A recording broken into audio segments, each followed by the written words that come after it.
In this video we want to discuss managing diversity. Now Condola and Fullerton define diversity as follows.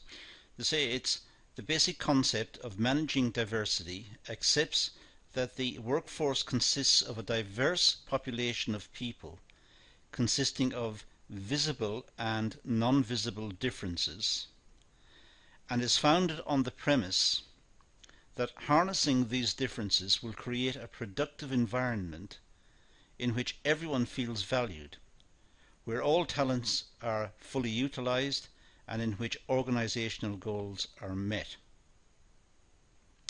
That's taken from Torrington's book. It's looking at differences and accommodating the differences and harnessing the abilities of people who have differences, harnessing that and utilizing the skills and talents and interests of those people, using them differently and deploying them within the organization in a way that will be to the advantage of the organization and also to the advantage of the workers who find themselves working in areas where they are comfortable. The concept of diversity is distinct from equal opportunities. Both approaches focus on achieving the best outcome for employees, however, adopt different methods for developing workplace equality. So, managing diversity must be distinguished from equal opportunities. Diversity is an approach it emphasizes that individuals should be treated differently and in accordance to their particular needs and circumstances. So individuals should not all be treated the same. They should be treated differently according to their requirements and to their abilities and their capabilities. It's a question of identifying skills and talents and interests, motivations within the workforce and harnessing those for the benefit of the organization and also for the benefit of the person, who will be more motivated, more interested, because they feel more comfortable at work. Equal opportunities believe that everyone should be treated the same, regardless of their protected characteristics, whatever those characteristics are. So equal opportunity treats everyone the same. It's a blanket covering for all people at work. It's equal opportunities. Whereas diversity looks at the differences and tries to reallocate staff according to the differences and according to their skills and abilities and motivations. And so diversity is doing it differently. It must be distinguished from equal opportunities. Managing diversity is part of an integrated culture where there is mutual respect for all individuals and opportunities for learning and development. Now, managing diversity it's an integrated culture. In other words, it looks at the organization as having a particular culture, but it recognizes within that there are going to be people who are culturally different, people who are educationally different, people who have got particular skills, who may have no education qualifications but have got particular talents and abilities. There are other people who are simply just very motivated and very interested. So there's a whole diverse range of people within the organization, and managing diversity is trying to get the most out of that diversity.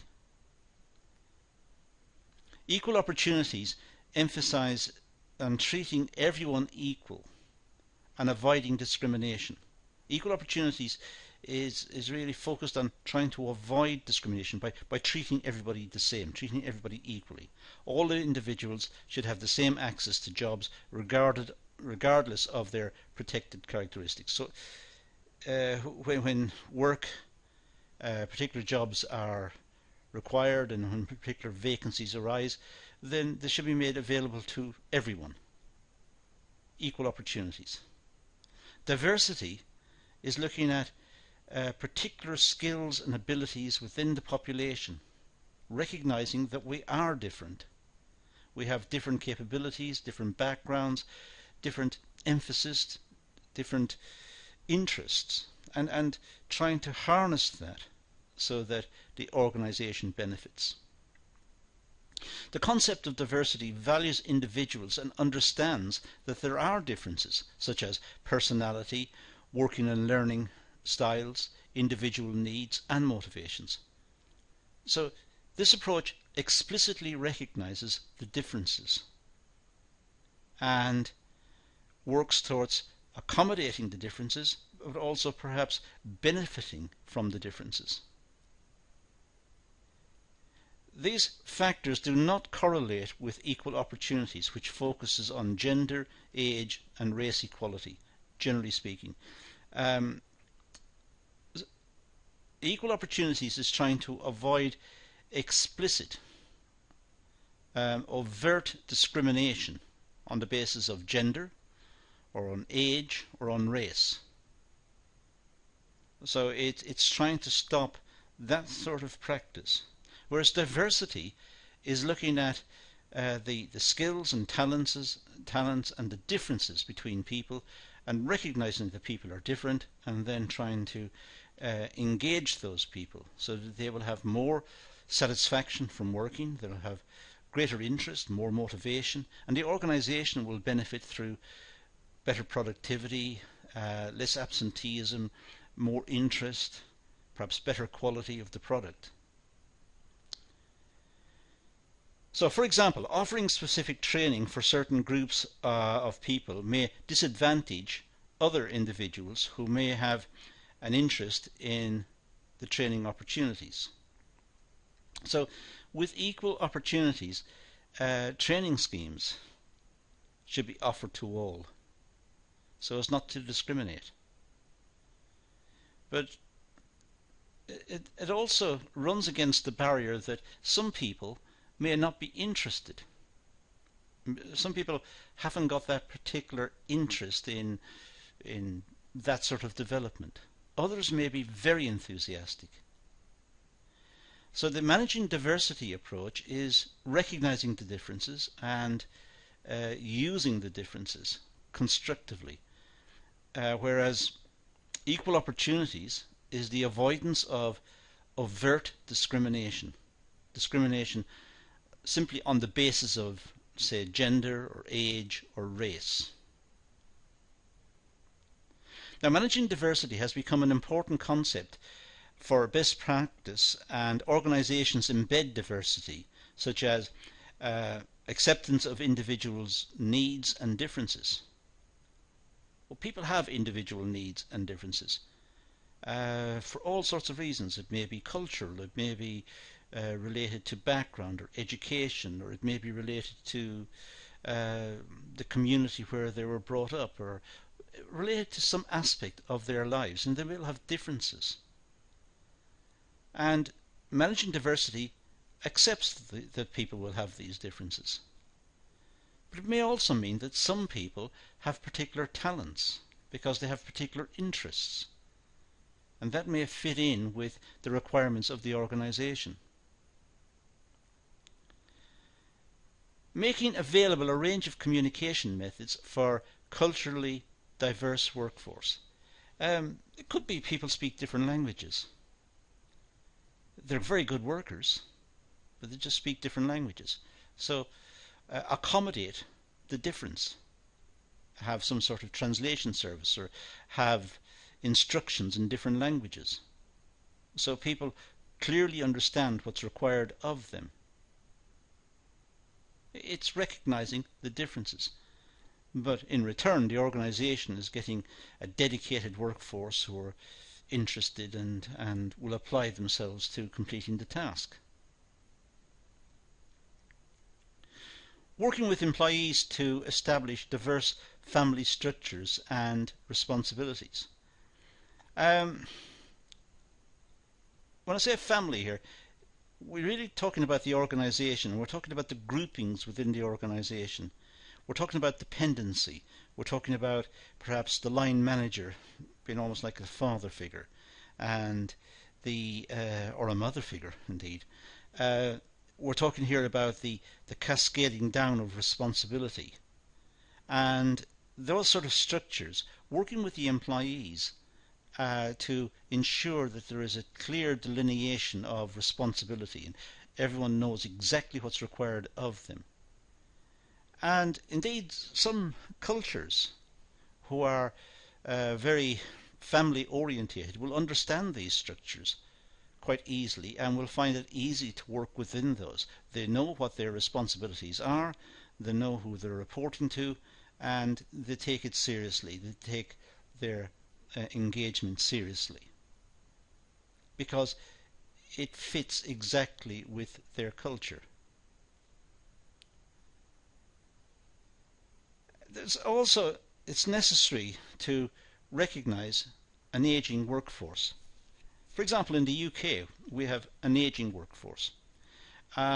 It's important that organisations understand this, and they understand that people as they get older will have different needs and requirements. They'll have different capability. They'll also have a lot more experience. They'll have done similar work or similar tasks in the past. They'll know the upsides and the downsides of the task.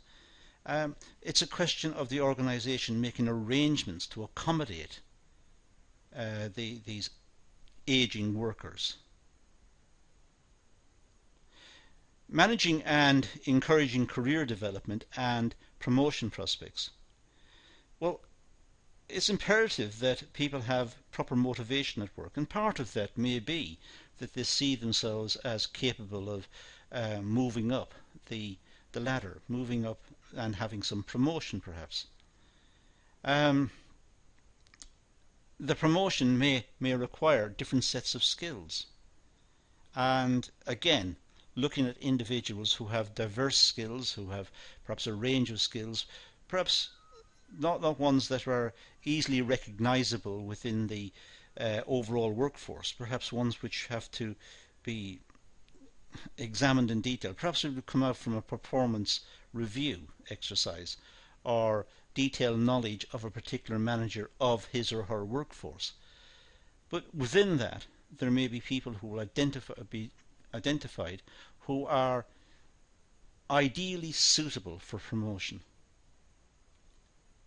And that only happens if the workforce are treated as individuals and the organisation manages the diversity within the workforce. The opportunities for gaining skills and qualifications. As I said earlier, equal opportunities should ensure that these are made universally available, that there is no discrimination on the basis of gender or age or race. But also there's a case to be made that perhaps not all training should be available to everyone. There should be perhaps some understanding of the prerequisite skills that staff should have before they attempt to take on additional training. And that comes about through knowing the particular member of staff. Establishing cooperative working teams is a good idea because within the teams leadership characteristics will emerge. It may be obvious by monitoring the team who is making the decisions and who the rest of the team follow and take advice from, and who is particularly motivated to complete the task. As I said earlier, if we were to take the equal opportunity view of this, then everyone is the same and they would all have the same application and abilities. Of course, that's not the case. The case is that within any group, individuals will come to the front, and these are ones that the rest will trust and will be guided by and will turn to. So working in teams may throw up individuals who are particularly suited for promotion and for perhaps future development. Let's contrast equal opportunities and managing diversity in a little more detail. Well, the purpose of each. Well, of equal opportunities, the purpose is to reduce discrimination. So the company cannot discriminate on the basis of gender, race, or age, let's say. Managing diversity, well, it utilizes employee potential to maximize advantage. Now, that could be maximize the advantage for the organization, but as I said, there's also the advantage of motivation and interest created in the employee, because he or she has been recognized as having these particular talents or skills. Now, the case argued, well, for equal opportunities, it's done on the basis of it's an ethical argument. It is wrong to discriminate. I think we could just put a full stop behind that and say that's an absolute. It is wrong to discriminate. There's no logical reason for discrimination. There is no advantage to anyone, to the organisation, certainly not to the victim of the discrimination, but there is no reason in logic that can support that. So there is an ethical reason to have equal opportunities. Managing diversity, well, we have that because it's profitable. It leads to the growth of the organisation. It leads to a more contented workforce, where jobs are tweaked to suit the particular talents and skills of the workers. And the workers are given some flexibility about how they go about their work and are trusted because they are seen as different to each other. The responsibility of implementing equal opportunities and managing diversity, well, the HR department takes on for equal opportunities. The HR department will ensure or try to ensure that there's no discrimination in the workplace. But in managing diversity, just about everyone's involved. All the managers are involved in monitoring and checking and talking to individuals and identifying particular skills and abilities and differences and looking at what can be done to further enhance productivity and enhance the job experience. Equal opportunities focuses in on groups. It takes the whole workforce. Let's say the employer should not discriminate on the basis of gender. So it's the whole group. It should not discriminate on the basis of race. The whole group. With managing diversity, it's individuals. It's looking at individuals and looking at their particular differences. The benefits for the employees. Well, for equal opportunities, there's improved opportunities for disadvantaged groups, because perhaps they had no opportunity in the past of looking for promotion or getting better terms in terms of employment contract or remuneration or whatever. But now, on the basis of equal opportunities, they have got that. They must be treated the same. They're doing the same job. They're producing perhaps the same output. So why be discriminated? It's exactly the same task as everyone else is doing. Managing diversity, well, the benefits there is that there's improved opportunities for all the employees. The employees can revel in their differences. They can be proud of their differences and can bring these to the attention of the management. The management can look at these, and perhaps it's to the advantage of the management, who will get greater productivity by addressing some issues, or greater stability in production or in the running of the business. Perhaps there are small adjustments that the organisation need to make. As I said earlier, perhaps doing translations, because people don't speak English. So then there needs some sort of translation. But we haven't got the translation. Their productivity will be enhanced.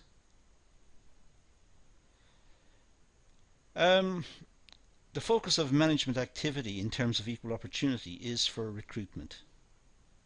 It's to say to potential employees that the company operates equal opportunities, and therefore when employees apply to join the company, they will be treated fairly. With managing diversity, it's looking at managing the workforce, looking at the differences in the workforce, and looking to manage the workforce for greater productivity and growth, but also more interest in work, perhaps better quality in terms of output, more pride in the job, simply because they are identified as having differences, which is what we've got. And in this case, it's accommodated. The remedies, well, changing systems and changing corporate culture practice. So it's to get these satisfactorily implemented, then there has to be a change of corporate culture. It has to be from the top down within organizations. Clearly, managing diversity is more time intensive and takes a greater effort on the part of management. But as I said earlier, there are big rewards to be had from it. Greater productivity, less absenteeism, greater stability in the workforce, a better community, a better spirit within the workforce, because the differences are recognised and accommodated. Equal opportunities is to ensure that no one is discriminated against on the basis of race, age, gender, and so on. So these are ideas related to equal opportunities and managing diversity. It's an important topic within the HR framework, and you should really take some time to try and do additional research through readings and make your own notes to illustrate the differences and understand clearly the differences between the two concepts. That's all we're going to do in this session. That's the reference I mentioned earlier, and let's leave it at that and say thank you for watching.